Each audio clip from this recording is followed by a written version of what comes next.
दोस्तों एक बार फिर से हम आपके लिए India post GDS form fill up 2026 apply online process की अपडेट लेके आ चुके हैं। जी हां दोस्तों, आपके फॉर्म 31 जनवरी 2026 से स्टार्ट होने जा रहे हैं। उसका फॉर्म अप्लाई करने का पूरा प्रोसीजर हम आपको पहले ही यहां पर स्टेप बाय स्टेप दिखा रहे हैं। तो आप 31 जनवरी से अपना फॉर्म अप्लाई कर सकते हो और उसका पूरा प्रोसेस आप आज ही से चेकआउट कर सकते हो कि किस तरीके से आपके फॉर्म अप्लाई किए जाएंगे। ग्रामीण डाक सेवक जीडीएस के लिए 28,740 वैकेंसीज निकली है। इंडिया पोस्ट डिपार्टमेंट के अंतर्गत फॉर्म अप्लाई करते समय आपको कोई भी ऐसी गलती या फिर मिस्टेक नहीं करनी होगी जिसको करने से आपका एप्लीकेशन फॉर्म रिजेक्ट हो सकता है। आवेदन करते समय आप कैसे अपना रजिस्ट्रेशन करोगे, किस प्रकार से अपनी पर्सनल या फिर क्वालिफिकेशन की डिटेल फिल करोगे, किस तरह से डॉक्यूमेंट, सिग्नेचर, फोटोग्राफ आपको कितने केबी में अपलोड करने होंगे, फीस पेमेंट करते हुए रजिस्ट्रेशन से लेकर प्रिंट तक आपको किस तरह से अपना फॉर्म अप्लाई कर लेना होगा। फॉर्म अप्लाई आप 31 जनवरी से कर सकते हो और लास्ट डेट 14 फरवरी 2026 है। आवेदन करते समय आपको कंप्लीट जानकारी यहाँ से चेकआउट कर लेनी होगी। फॉर्म अप्लाई करने से पहले आपको सबसे पहले हमारे नीचे description plus first comment box में मिल जाएगा और हमारे इस पेज पर विजिट करके आप यहाँ से सभी डिटेल कलेक्ट कर सकते हो और इंडिया पोस्ट जीडीएस का फॉर्म अप्लाई कर सकते हो। इंडिया पोस्ट डिपार्टमेंट भारतीय डाक विभाग के अंतर्गत ग्रामीण डाक सेवक जीडीएस की पोस्ट निकाली गई है। 28,740 वैकेंसीज निकली है।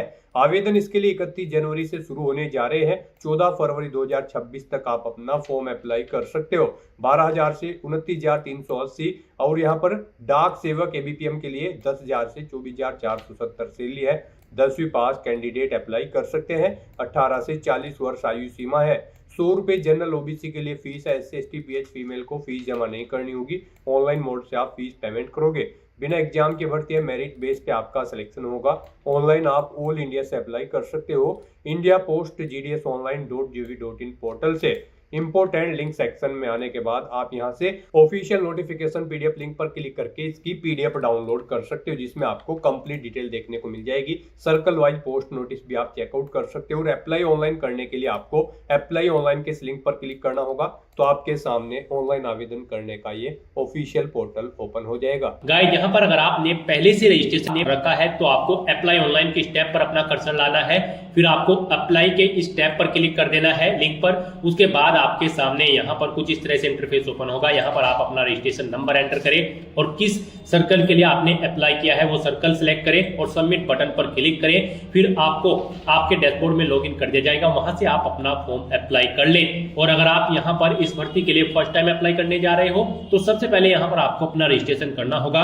उसके लिए आपको रजिस्ट्रेशन की स्टेप पर अपना कर्सर लाना है और रजिस्ट्रेशन की स्टेप लिंक पर क्लिक कर देना है। जैसे ही आप रजिस्ट्रेशन के इस लिंक पर क्लिक करोगे आपके सामने रजिस्ट्रेशन का फॉर्म ओपन हो जाएगा। गाइस, यहाँ पर मोबाइल से कंप्यूटर पर सेम आपका एप्लीकेशन फॉर्म भरा जाएगा। यहाँ पर कोई डिफरेंस नहीं होता है मोबाइल से अप्लाई करने में और लैपटॉप से या फिर कंप्यूटर से अप्लाई करने में। बस व्यू का यहाँ पर फर्क होता है। कंप्यूटर पर आपको जो स्क्रीन होती है वो हॉरिजॉन्टल शो होती है और मोबाइल पर आपको वर्टिकल आपकी स्क्रीन शो होती है। तो यहाँ पर कोई डिफरेंस नहीं है, आप दोनों तरह से सेम वे में अप्लाई कर सकते हो। तो रजिस्ट्रेशन का फॉर्म आपके सामने कुछ इस तरह से शो होगा। यहाँ पर आकर सबसे पहले आपको अपना 10 डिजिट का मोबाइल नंबर एंटर करना है। फिर आपको वैलिडेट मोबाइल नंबर इस ऑप्शन पर क्लिक करना है। आपके मोबाइल नंबर पर एक OTP आएगा, वो OTP आपको यहाँ पर एंटर करके अपना मोबाइल नंबर यहाँ पर वेरीफाई कर लेना है। ऐसे ही यहाँ पर आपको अपनी ईमेल ID एंटर करनी है। फिर वैलिडेट ईमेल ऑप्शन पर क्लिक करना है। आपकी ईमेल ID पर एक OTP आएगा, वो OTP आपको यहाँ पर एंटर करके अपनी ईमेल ID को वेरीफाई कर लेना है। उसके बाद यहाँ पर आपको अपना नाम एंटर करना है। याद रहे आपका नाम यहाँ पर 10वीं की मार्कशीट के अकॉर्डिंग होना चाहिए। उसके बाद आपको अपने फादर या फिर मदर का नाम एंटर करना है, ये भी आपकी 10वीं की मार्कशीट के अकॉर्डिंग होना चाहिए। नेक्स्ट यहाँ पर आपको अपनी डेट ऑफ बर्थ इस कैलेंडर में से सिलेक्ट कर लेनी है। उसके बाद आपको अपना जेंडर सिलेक्ट करना है। यहाँ पर अगर आप ट्रांसजेंडर हैं तो फिर यहाँ पर आपको बताना होगा कि आप ट्रांसजेंडर मैन हैं या फिर वुमेन, आप ऑप्शन सिलेक्ट करें। और अगर आप मेल या फीमेल है तो आप मेल या फीमेल ऑप्शन सिलेक्ट करें। उसके बाद यहाँ पर आप अपनी कम्युनिटी सिलेक्ट करें। फिर यहाँ पर आपसे पूछा गया है आपने यहाँ पर किस स्टेट से अपनी 10वीं क्लास पास आउट की है, वो स्टेट आप सिलेक्ट करें। फिर कब आपने पास आउट की है वो ईयर आप यहाँ यहाँ पर सेलेक्ट करें। उसके बाद यहाँ पर आपको ये कैप्चा कोड एंटर करना है और फिर आपको सबमिट बटन पर क्लिक कर देना है। इस तरह से यहाँ पर आपके रजिस्ट्रेशन का फर्स्ट स्टेप कंप्लीट हो जाएगा।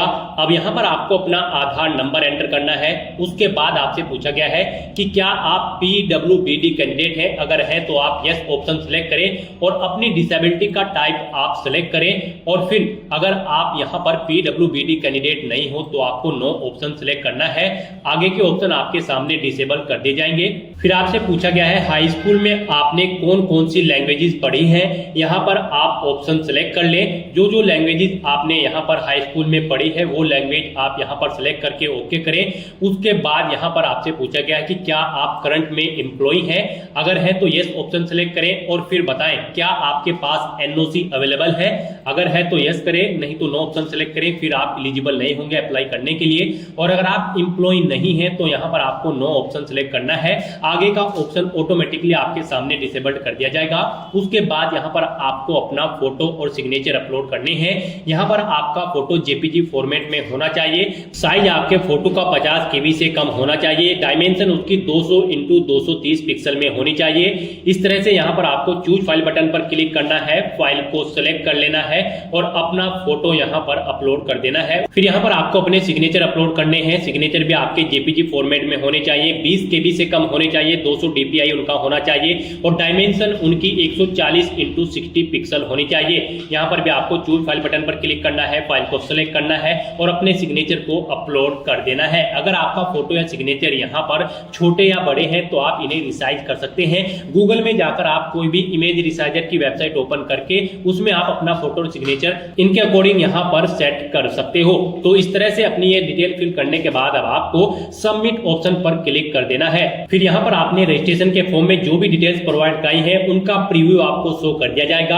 आपको सभी डिटेल्स केयरफुली चेकआउट करनी है। सभी डिटेल्स ओके है तो आप इस चेकबॉक्स को ओके करें और सबमिट बटन पर क्लिक कर दें। इस तरह से यहाँ पर आपका रजिस्ट्रेशन सक्सेसफुली कंप्लीट हो जाएगा। आपको एक रजिस्ट्रेशन नंबर प्रोवाइड करा दिया गया है। ये रजिस्ट्रेशन नंबर आपकी रजिस्टर्ड ईमेल आईडी और मोबाइल नंबर पर भी सबमिट कर दिया जाएगा। इसे आपको केयरफुली नोट डाउन करके रख लेना है फ्यूचर यूज के लिए। और यहाँ पर अब आपको कंटिन्यू टू अप्लाई इस ऑप्शन पर क्लिक कर देना है। नेक्स्ट आपके सामने कुछ इस तरह से इंटरफेस ओपन होगा। यहाँ पर अब आपको सर्कल सेलेक्ट करना है, जिस सर्कल के लिए आप यहाँ पर GDS की पोस्ट के लिए अप्लाई करना चाहते हैं। गाइस आपको हमारी वेबसाइट के इसी पेज पर इस circle wise post notice PDF का लिंक दिया गया है। जैसे ही आप इस लिंक पर क्लिक करेंगे आपके सामने यहाँ पर वैकेंसी की ये PDF ओपन हो जाएगी। यहाँ से आप चेकआउट कर सकते हो कौन से सर्कल में कौन सी लैंग्वेज यहाँ पर रिक्वायर्ड है और कौन सी कैटेगरी के लिए कितनी नंबर ऑफ वैकेंसीज है। साथ ही देख सकते हो कितनी टोटल नंबर ऑफ वैकेंसीज है। आप यहाँ से वैकेंसीज की डिटेल चेकआउट करें। उसके बाद यहाँ पर आप अपना सर्कल सेलेक्ट करें जिस सर्कल के लिए आप अप्लाई करना चाहते हैं और फिर आप सबमिट बटन पर क्लिक कर दें। उसके बाद यहाँ पर आपके रजिस्टर्ड मोबाइल नंबर पर एक OTP जाएगा। वो OTP यहाँ पर आपको एंटर करना है। फिर आपको ये कैप्चा कोड यहाँ पर एंटर करना है और उसके बाद नेक्स्ट ऑप्शन पर क्लिक कर देना है। नेक्स्ट आपके सामने कुछ इस तरह से इंटरफेस ओपन होगा। अब यहाँ पर आपको अपनी एड्रेस की डिटेल देनी है। आप अपना कम्युनिकेशन एड्रेस एंटर करें। उसके बाद आप अपना परमानेंट एड्रेस यहाँ पर एंटर करें और अगर आपका परमानेंट एड्रेस आपके कम्युनिकेशन एड्रेस के अकॉर्डिंग सेम है तो आप सेम एज कम्युनिकेशन एड्रेस इस चेकबॉक्स को ओके कर दें। ऑटोमेटिकली आपका परमानेंट एड्रेस आपके कम्युनिकेशन एड्रेस के अकॉर्डिंग फिल हो जाएगा। फिर यहाँ पर आपको अपनी क्वालिफिकेशन की डिटेल प्रोवाइड करानी है। यहाँ पर आपका पासिंग ईयर जो 10वीं का है वो ऑटोमेटिकली आपको फिर मिल जाएगा जो आपने पीछे प्रोवाइड कराया था। और यहाँ पर अब आपको अपना बोर्ड सिलेक्ट करना है, किस बोर्ड से आपने अपनी 10वीं क्लास पास आउट की है। गाइस यहाँ पर भारतीय डाक विभाग ग्रामीण डाक सेवक की इस पोस्ट पर अप्लाई करने के लिए आपका 10वीं क्लास पास आउट होना जरूरी है। तो यहाँ पर आपको सबसे पहले अपना बोर्ड सिलेक्ट कर लेना है, किस बोर्ड से आपने अपनी 10वीं क्लास पास आउट की है।